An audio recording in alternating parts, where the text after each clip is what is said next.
I'm James Turk. I'm a director of the Gold Money Foundation, and I'm pleased to be here today with Edwin Vieira, the author of Pieces of Eight, which is a book that the Gold Money Foundation just recently republished. Edwin, it's a pleasure to be here with you today. My pleasure to be with you, James. Edwin, I can't tell you how many emails I've received saying great things about the book, Pieces of Eight. I want to start by talking a little bit about that. I remember reading the first edition of it back in 1983, perhaps. That's right. And it was a great book, and now the new edition, which came out 20 years or so later. What's the background for Pieces of Eight? Well, basically it derives from the Gold Commission that was held in the early 1980s. And a talk I had with Ron Paul, Congressman, really by accident. It wasn't in relationship to the Gold Commission hearings.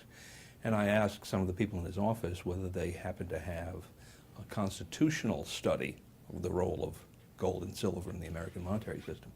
And they said no. And I said, well, how can you be having Gold Commission hearings looking to the present role when you're not looking back to see what the constitutional principles are? And someone said, well, if you think that's so important, why don't you put something in? So I did. I wrote a 60-page typewritten study called Constitutional Principles of the Monetary System. And it came in at the very end of the Gold Commission hearing, so I didn't have an opportunity to testify, and it's lost somewhere in the bowels of Congress, wherever they keep things of that nature. But then Ron Paul later suggested that that be published. Well, I thought it wasn't sufficient, so I expanded it. It became a 380-something page book to which Congressman Paul wrote an introduction. And then a number of years went by, and people started asking for it, and it was out of print. And I said, well, I'd collect a lot of other information on this, and let me do a more complete job. So in 2002, I came out with a second revised edition, which was now 1,700 pages long. And just last year and into this year, we've come out with a Gold Money Foundation special edition of it. So it's now available, actually on the internet through Amazon. Yeah, we've received a lot of requests to have it available outside the U.S., but now it can be ordered through Amazon, and the name of the shipper is Auriga. Auriga. Auriga, A-U-R-I-G-A. That's correct. They're the ones that handle that particular. So the book will be available, or is available now, on Amazon through Auriga. Absolutely. And it can also be ordered through the Gold Money Foundation Through the Gold Money website, Foundation, that's right. And then actually those orders I tend to fulfill, especially the international ones. Okay. How did you develop this interest in the monetary aspects of money, the legal side? Well, before I started studying law, I was a chemist, or at least I was studying chemistry. And in that particular discipline, you have a lot of time because things are cooking in the laboratory, so I spent time in the library. And I simply became interested in economics, read a great deal about economics. And one thing you know when you study economics is that money and banking are central to a free market system, positively or negatively. So when I went to law school, I was also interested in that subject, took courses in law and economics. And this was at Harvard? At Harvard, yeah. at Harvard. And one of the things I discovered was that they didn't discuss those matters. All of the important monetary decisions, banking decisions of the Supreme Court were simply not treated in any depth. And I began collecting information on that myself simply because I was interested, essentially putting it away in a box. And then one day I had a client who was interested in bringing a test case on that subject. And now I began putting the material together to see what we could use in that particular case. And that led me by accident into Ron Paul's office because the client knew some people who were working in that office, and he brought me in to talk to them during the time the Gold Commission hearings were being held. And one thing led to another. The next thing I knew, I was writing Pieces of Eight, the initial volume, and I just continued writing and lecturing and researching in this subject ever since. It's an essentially endless proposition. How many articles have you written over the years? Oh, there must be dozens. Dozens, yeah. I've seen you on a number of different websites, News with the View. News with View, and of course these things are picked up, yeah, and they end up having lives of their own. And they go viral. Yeah, especially now, given the problems we're having. Yeah, let's talk about the problems we're having. What's the constitutional solution for today's monetary problems? Well, I think the practical constitutional, there's really two levels. There's the ideal constitutional solution, which is we do this through Congress. We spin the Federal Reserve off the government. We no longer make it a kind of official tie between the Treasury and the Federal Reserve. You mean close it? Or? Excuse me? You mean close the Federal Reserve? Well, I'd let them straighten themselves out. I think you run into the problems of rational economic calculation if you want Congress to come in and say how the banking system should correct its own problems. But you certainly spin it off from the Treasury so you don't have this support that the Treasury gives to the Federal Reserve. Just to use one of the things that I've learned from you, just like we have separation of church and state. Separation of bank and state. Separation of bank and state. And then the reintroduction of gold and silver as the official currencies. Because, of course, in private transactions, people can choose whatever they want as a non-fraudulent currency. But I don't think that's going to happen because of the political deadlock, actually the brain-dead political deadlock that's going on in Congress. But I think the basic problem in Washington is that there's political deadlock. So you're not going to see the type of reform, separation of bank and state, and reintroduction of sound money that I'm proposing coming out of either the Republican or Democratic parties, whether it's Congress or the administration. But the interesting thing in our constitutional system is we have an intermediate level of government that has many important reserved powers that relate directly to at least currency, banking as well, but I'm more interested in having some what I would call scientific currency standard imposed, because if you don't have that, you're still going to have problems in the banking sector. And what I'm talking about there, of course, the state governments. What most people don't realize is that constitutionally the state governments have the authority as governments to institute, to adopt, to use their own alternative currency, and the Constitution specifically points out that no state shall make anything but gold and silver coin a tender in payment of debts. No state shall make anything but gold and silver coin a tender in payment of debts, which of course if you flip that over to the other side says, well, the states have a reserved power to make gold and silver a tender in payment of debts. And that in fact was determined by the Supreme Court way back after the Civil War. In the late 1800s, that exact question arose. Could the states maintain a gold and silver economy essentially within the state governmental structure, even though Congress had made legal tender treasury notes available? This was the greenback that was so-called circulating greenbacks. at That's the right. time. At the time they were non-redeemable. And it came to the Supreme Court 2 occasions, and the Supreme Court ruled on both that the states having this essentially residual governmental sovereignty, because some of their sovereignty, of course, has been transferred to the government in Washington, but having this residual sovereignty, they can choose their own alternative currency. They do not have to follow a directive from Congress.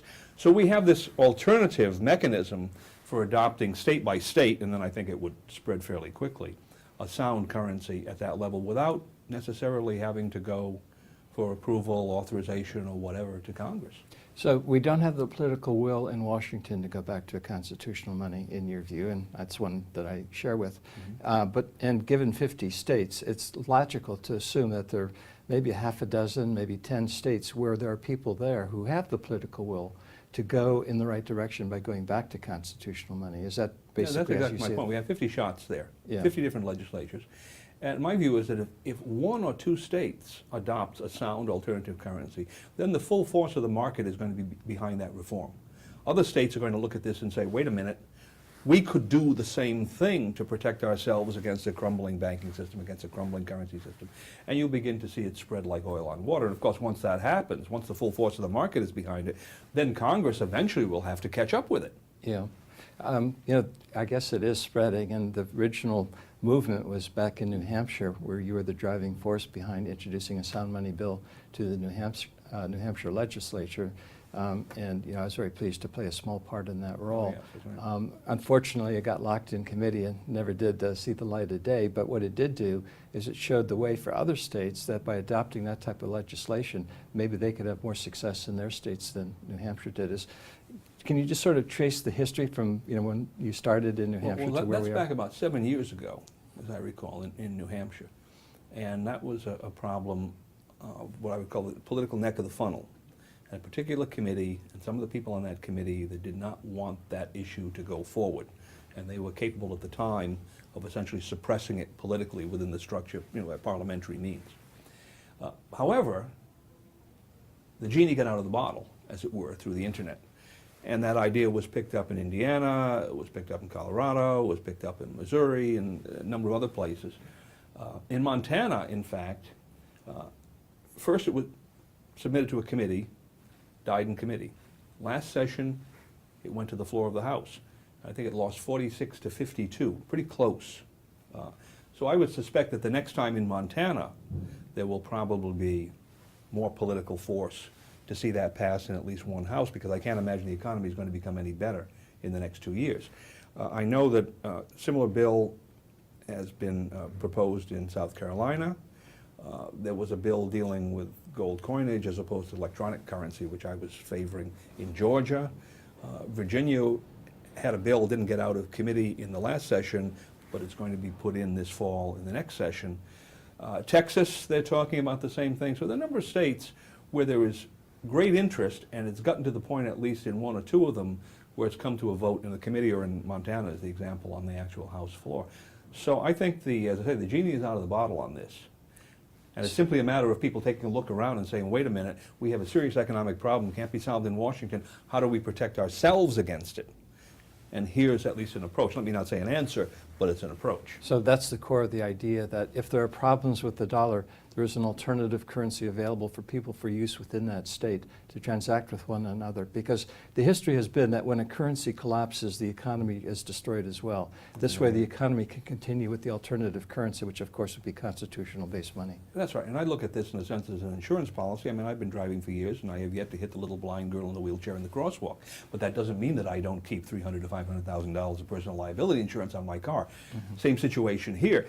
You set up one of these alternative currency systems of the type I'm proposing, it really is almost costless. No one necessarily has to use it, but it's there in the event that the circumstances are such that it's the only alternative. So it's an insurance policy. We have no insurance policy now in any of the states for a major breakdown of the currency system. And yet we're facing conditions which would suggest to any prudent person that that's certainly a possibility. Well, is Utah the first state actually that's developed a mechanism to enable this to happen? Well, Utah is the first one that has passed an actual bill. And their bill recognized United States coinage, gold and silver coinage, as legal tender in Utah, which of course it is pursuant to federal law anyway, but at least it's a recognition by the state, formal recognition. And then secondly, they said, well, no one's going to be required to use it. Although, of course, if you make a contract in gold or silver, you'd be required to pay in gold or silver. That's just the law at the present time. And the third part of that statute was to eliminate, as far as Utah was concerned, taxes on transactions involving exchanges of United States gold and silver coin for Federal Reserve notes or vice versa. So they made a level playing field, essentially, from the tax point of view with respect to alternative currencies. Now, we still have that problem at the federal level, but at least Utah is showing the necessity to deal with that. And I think if alternative currencies are adopted in, let's say, a few states, would probably have to be more Half a than dozen. one. Half a dozen, let's say.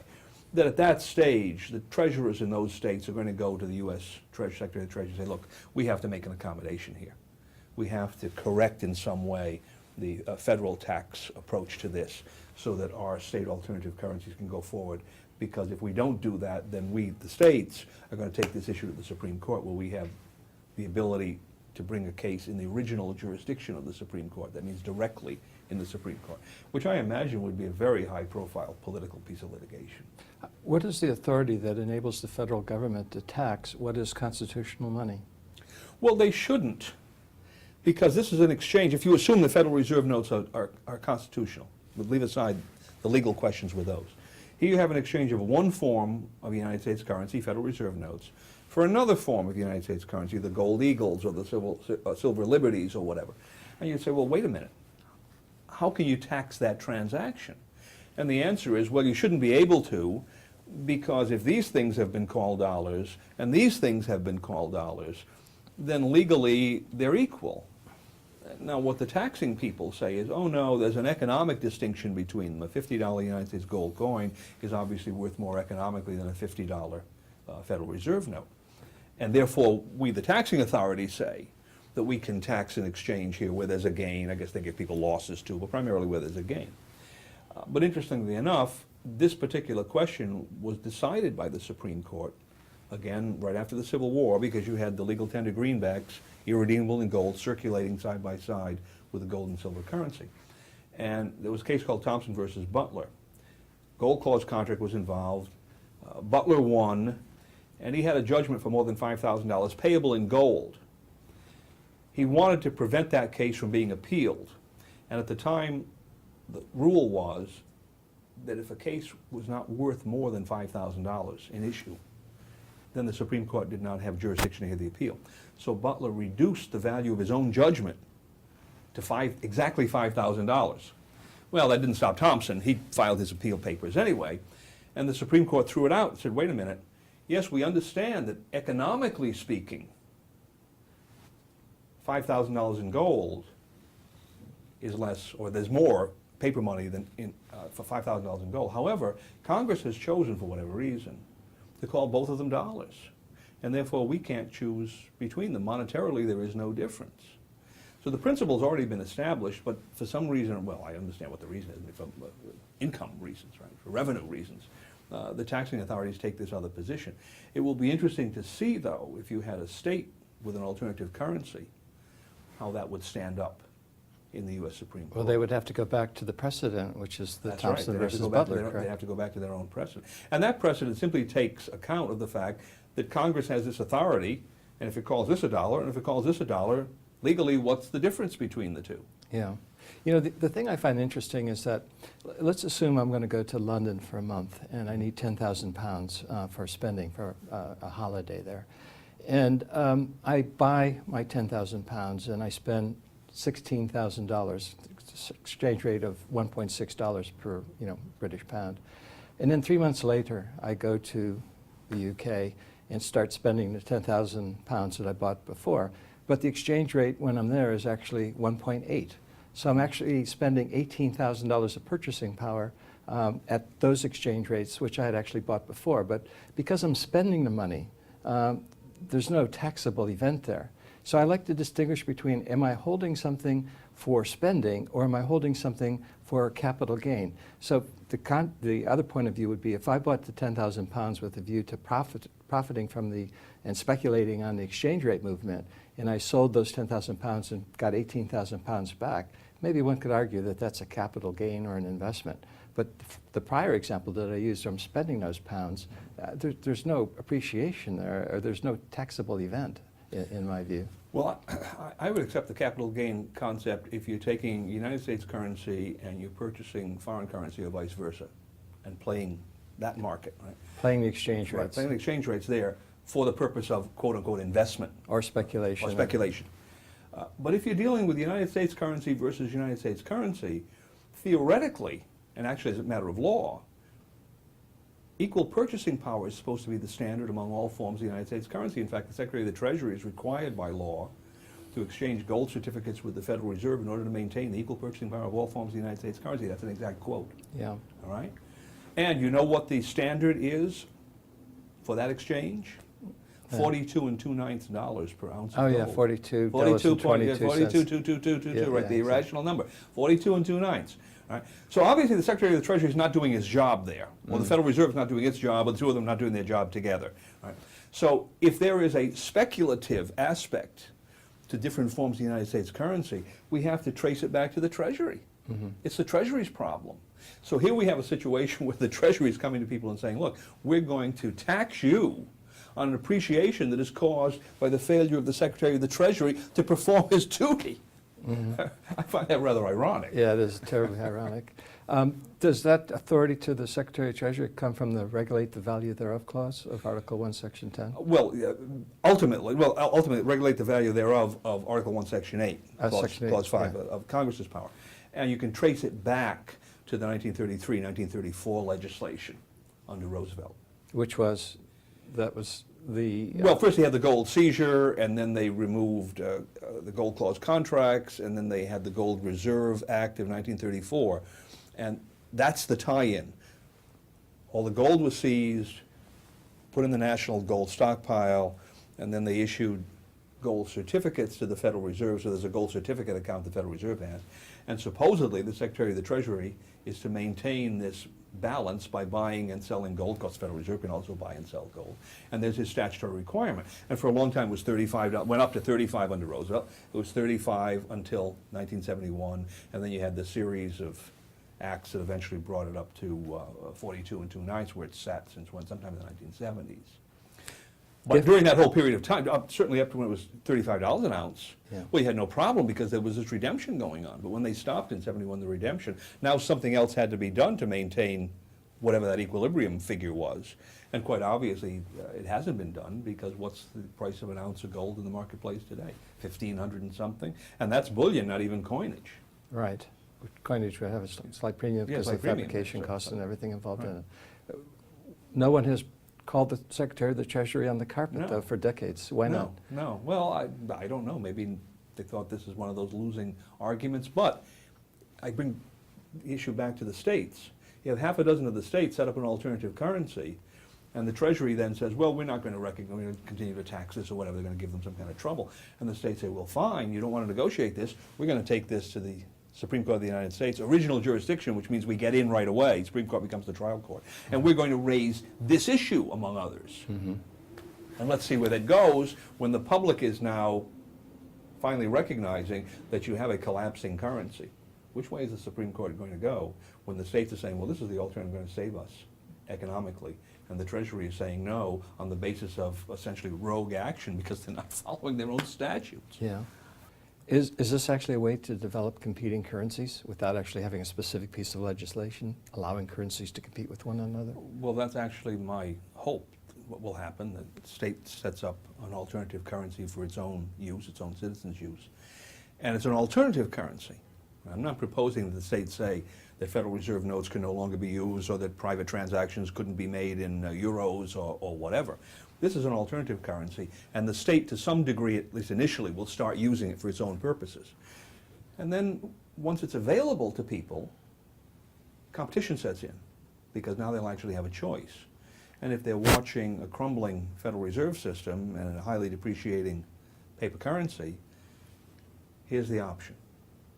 It's an insurance policy, in essence. Yeah. And I don't think it's really an insurance policy in that sense, in the sense of my hitting the little blind girl in the wheelchair, because I think this is going to happen.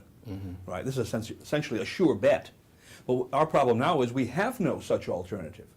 And as you said earlier, if there's a major currency collapse, then there will be social dislocations, economic dislocations, political radicalism, and everything comes out of Pandora's box at that stage. And we have to be prepared for that. Yeah.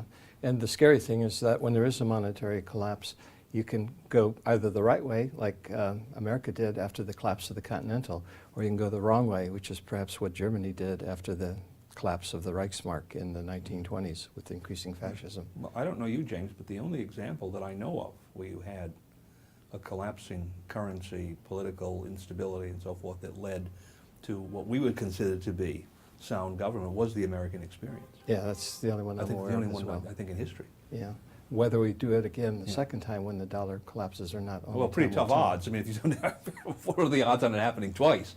But that one, of course, was done at what we could call the national level, because of course they had the Continental Congress and they had the Constitutional Convention. And they gave us this mechanism through the federal structure, which includes the intermediate layer of the states. So actually we may be better off in terms of institutional structures than they were, because it's already there. I mean, it's in the Constitution, the state governments are there, and I think the state governments have quite a bit more political credibility than the government in Washington. And as we mentioned before, well, there were 50 of them. So if some of them want to maintain the ostrich position, well, that's fine, but we can expect that some of the others will be a little more foresighted, a little more prudent.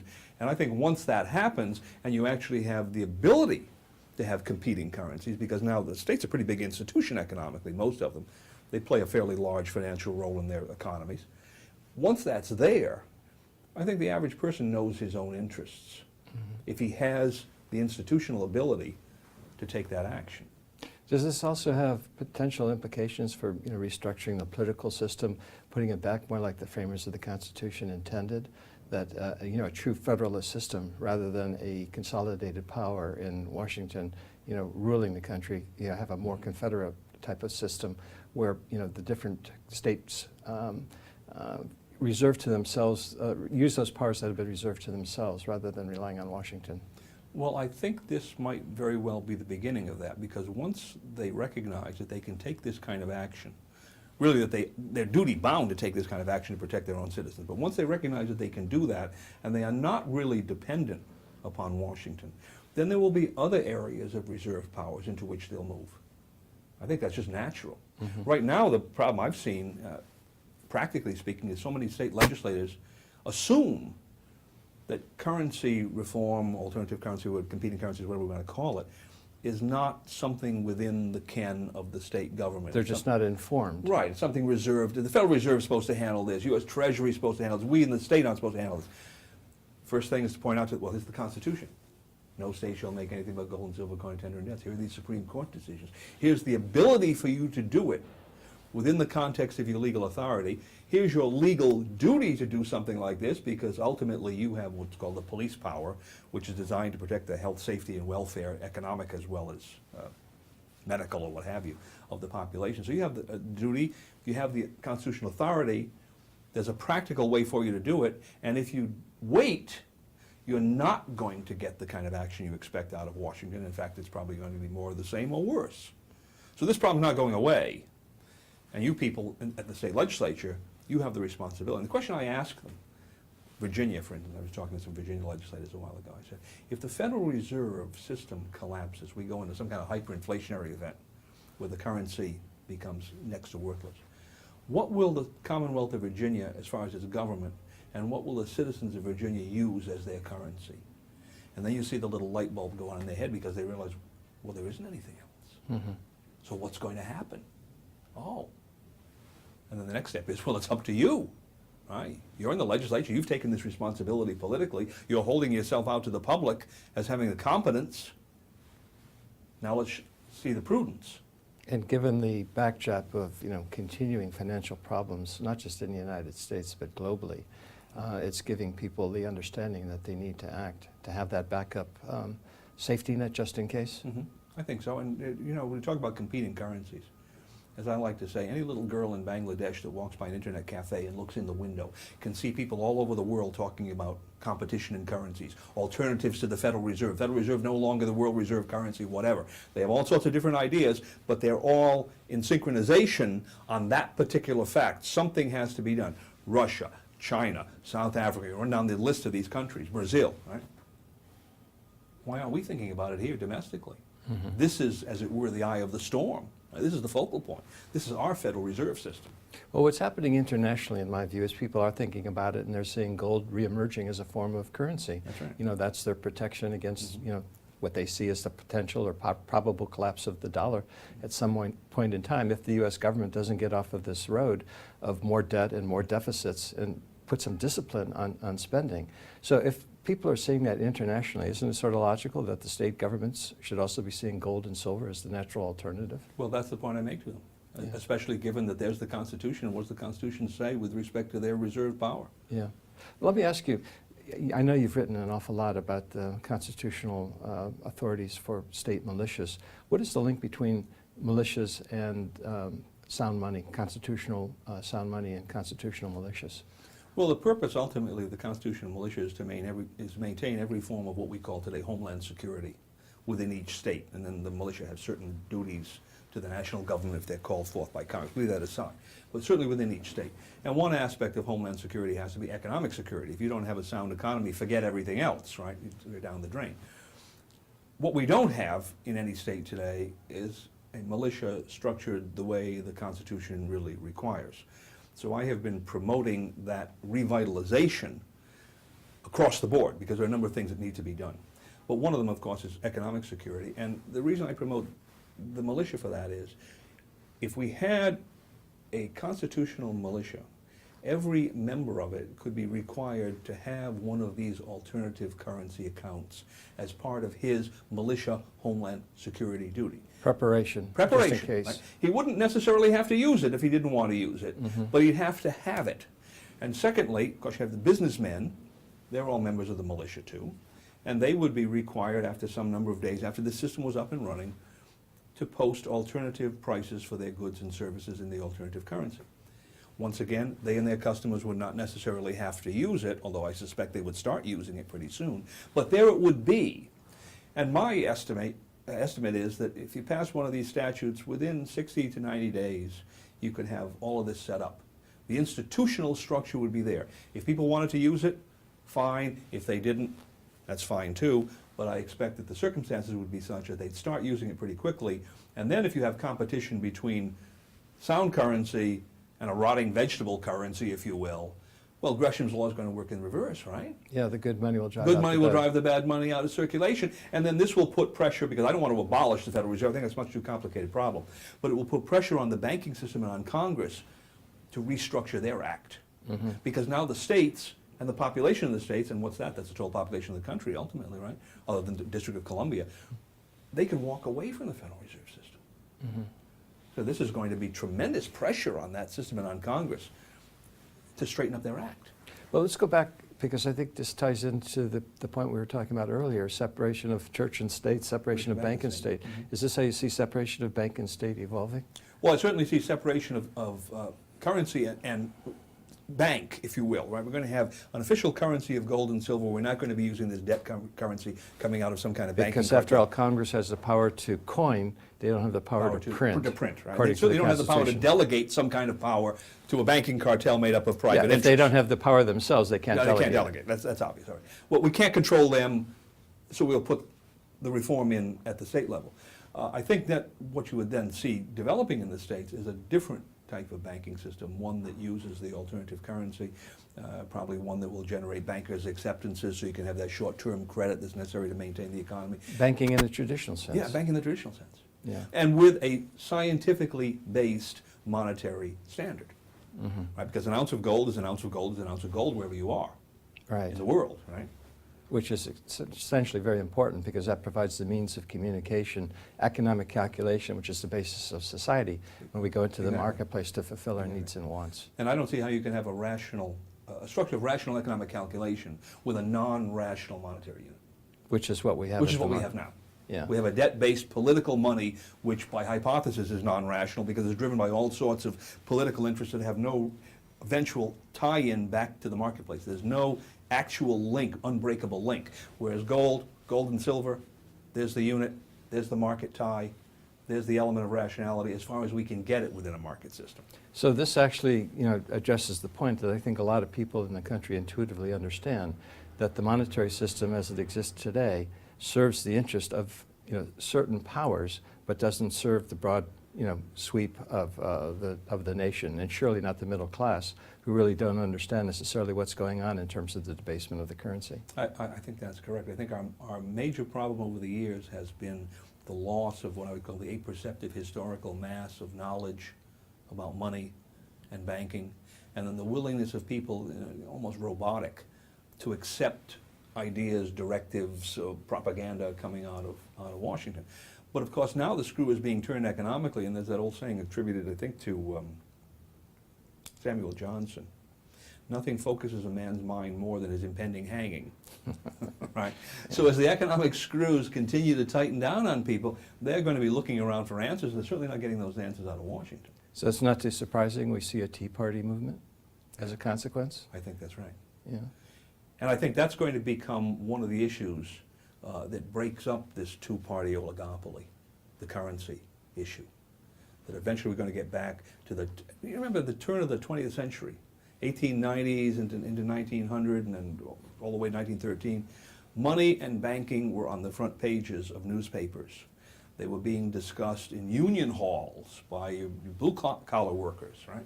This was not something that was arcane, that the average person didn't know about, the average person didn't want to get involved in. We've lost all of that political involvement, and as a result, power has gravitated into the hands of a few people and left the middle class, essentially at the mercy of this system. Yeah. We're But- hostages to the system. I'm sort of optimistic on this point, though, because you're absolutely right. The 20th century is marked by, I think, the general decline in terms of people's understanding of what money is, its importance to society. But the Internet, I think, is sort of changing that now. Would you agree that Yeah. the information available on the Yeah, Internet is... I think the Internet has broken the logjam on that. Yeah. And then, of course, you have things like gold money that are coming out. I mean, that kind of technology has been proven. There it is. It works. Yeah. It's at the cutting edge. We can solve problems very quickly with that kind of technology because it can be picked up essentially off the shelf Right. and used by a state government. So as people realize that this is doable, it's not simply some pie-in-the-sky ivory tower type theorizing about why the Federal Reserve is not an effective instrument. We know that. There are problems with that. But you eventually come back to the question, or very quickly come back to the question, well, what can we actually do to correct this? And now we have it. And the more people that realize that it's doable, the more likely it is that it's going to be done. And the more likely they're going to understand not only is it doable, but it's really essential to go back to a country which the framers originally envisioned and put into place for it, Right. for us. Right, and that's my ultimate goal. First things first, I mean, people tend to look at this problem in short-term economic approach. Well, what's in it for me?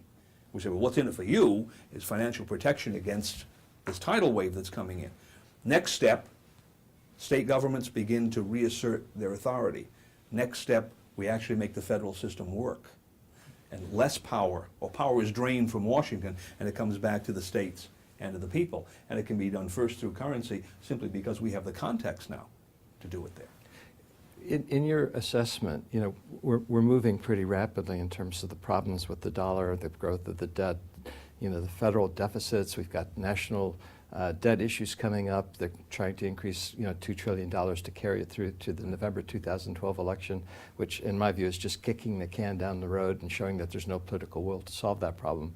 On the other hand, you've got states starting to address the issue and recognizing that there's a train wreck coming, and you know, maybe they should do something just in case that train wreck does really hit.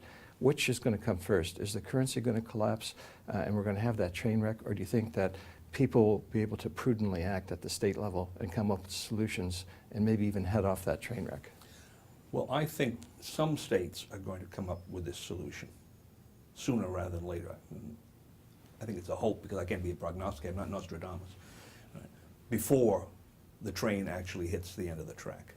Whether that will be enough, I don't know, except that having that much created will enable others in the context of the crisis to attempt to shift over. I mean, you have to have the example. Somebody has to lead. And that's our difficulty. We're on the Titanic without lifeboats at the present time, right? Mm-hmm. We've got a dysfunctional crew, we've hit the iceberg, help is not coming, and we have no lifeboats. So we're in a worse position, I guess, than the folks on the Titanic were. Except, for us, we can create those lifeboats now before this ship goes down. Mm-hmm. And if we have a few of them, well, that's better than nothing. But I have a feeling that, because, I mean, you know, James, you agree with me on this. I mean, the market is a tremendous force when we let it act to its full potential. And in this context, provide the alternative currency, and the full force of the free market is going to be behind that. And then it will just sweep politics along with it. Yeah, that's how I've always seen it. And you know, I've always felt that the answer to this problem, like answers to all problems, are going to come from the market. They're not going to come from government. Mm-hmm. And that the more alternatives that the market provides will help get us through what look like it's going to be a very difficult time, you know, given what's happening to the dollar. Unless there's political will and political wisdom in Washington to get off of this path that they're on, what I call the path to the fiat currency graveyard, you know, do a 180-degree about turn and go back to constitutional sound money. And while there's a lot of attention being given, to, for example, to people like Ron Paul and perhaps a few others, they're still in the minority and unlikely to be able to turn that ship of state around and put it in the right direction. No, I think that's right. I think at the national level in Washington, the likelihood is probably a negative number, at least in terms of this train wreck agenda that we're talking about. Yeah. But at the state level, we have the opportunity, and the reason I focus on the states is because I suppose theoretically what I'm talking about could be done by individuals. You could have competing currencies started by individuals or businesses, but the transaction costs are too high. Mm-hmm. And it doesn't have enough political visibility. And there are certain things that might be done by rogue agents in the Treasury Department or even rogue agents in some state agencies to kind of suppress that activity. Whereas if you bring a state government in at this stage, then you tie the political and the market forces together, as long as it's done on a sound basis, sound currency basis. Right. This video is going to be seen all over the world, all over the states. Is there any additional comments that you would like to leave with people, as you see things unfolding here, or what perhaps they can do to protect themselves or to start a sound money movement in their particular state? Is there any guidance that you Well, I think that's exactly the point. Starting a sound money movement in your particular state, or for that matter, your particular country, right, wherever. There's a lot of information out on the internet about these alternative currency bills that have been put up. One of the things that I am promoting now is for people to go to their state representatives and say, set up an investigatory commission. There's a good bill that was written in Virginia on that. so that we can bring some witnesses in front of an official body, get a record, get the evidence, get the testimony, educate some other state legislators, and propose some legislation that that investigatory commission would take back to the legislature and say, this is what we need enacted. Yeah. In other words, first air the problem and start addressing it, bring in different people, different points of view. And I guess it's really a recognition that there's a problem that exists, and secondly, that there's That's no right. solution at the moment, if this problem does become worse. And I think proposing the solution to them is not simply, we have a problem and we have no solution. Here is a solution. Do you have anything better? And the answer will be, well, no, we don't. Therefore, all right, therefore, this will be picked up somewhere. At some stage, someone is going to pick up on this. And that's the beginning of the end for our problem. It seems so simple. All somebody has to really do is pick up the Constitution and understand what the original intent of the framers was, understand what they went through with the Continental and the collapse of the Continental, why they tried to create a common market with a common currency.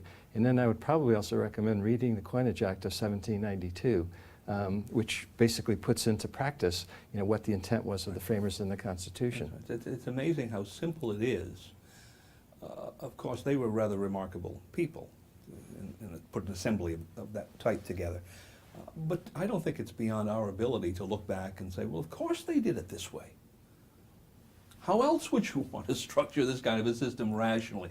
To limit government control, to maximize individual freedom, to take full advantage of the marketplace. This is exactly what you'd put in. Our advantage now is because they were using coinage, right? They used a bimetallic system. Why? Because they didn't have the information available to be able to change the gold-silver ratio on a minute-to-minute basis. But it gave Congress the power to regulate the But it gave value Congress the power of, to to regulate so change they that could do it. gold-silver ratio so you could be on a So- silver standard or a gold standard. We now have the technological ability to make that system work perfectly. Yeah, and that's the key advantage that we have. That we have now. And how foolish we would be if we didn't take advantage of that. But I will say that, as brilliant as the framers were, the Continental did collapse. The political will just wasn't there to get off of this path to the hyperinflation currency graveyard. The Continental collapsed, and only then did they have the will to get together and create the Constitution and a new system. But you know what's amazing about that? Who were the people that issued the Continental? The Continental Congress. Yeah, and the Continental Congress were made up of many of the same people who went to the Constitutional Convention, or they came from the various state legislatures that had their own legal tender laws and their own paper money. And they took a look at what they themselves had done and said, no more. Yeah. This was a terrible mistake. Well, that's clear from the debates and the notes, Madison's notes to the... And so there's one of the examples of one, I think, as far as I'm concerned, the only example I know of, where people who had made that kind of a political mistake did not try to save face and maintain the system and improve the system. They turned around and said, this was wrong. We're going to correct this for all time by putting in constitutional limitations to prevent it in the future. And so it was for 180 years until we abandoned the wisdom in 1971. And we're now seeing with 30s, really. Well, 30s really, 30s, yeah, okay. That was the beginning of it. Yeah, that was the beginning of it. The last remnants of the gold standard or silver standard were ended in 1971. And I guess the tragedy is that, here we are with the dollar, not unlike where the Continental was near its final collapse. And basically we didn't learn from history. We didn't read the Constitution. We didn't understand the wisdom of the framers, and we're going to have to relearn once again, the things that they went through. Well, I refuse to accept that adage that no one ever learns anything from history except that no one ever learns anything from history. Right. Some of us have learned something from history, and I think the circumstances are such that we can sell those ideas. Yes, and help educate. Educate, and at least on a scale sufficient to begin a movement in the right direction. Yeah, well, that's the whole purpose of the Gold Money Foundation. It's, a not-for-profit organization that we founded basically to provide educational material. And with regard to the monetary situation in the United States, there's no better reference work than Pieces of Eight. Edwin, it's been a real pleasure to chat with you. I really appreciate you taking the time out, and best of luck to you in the future. Thank you, James. It's been my pleasure.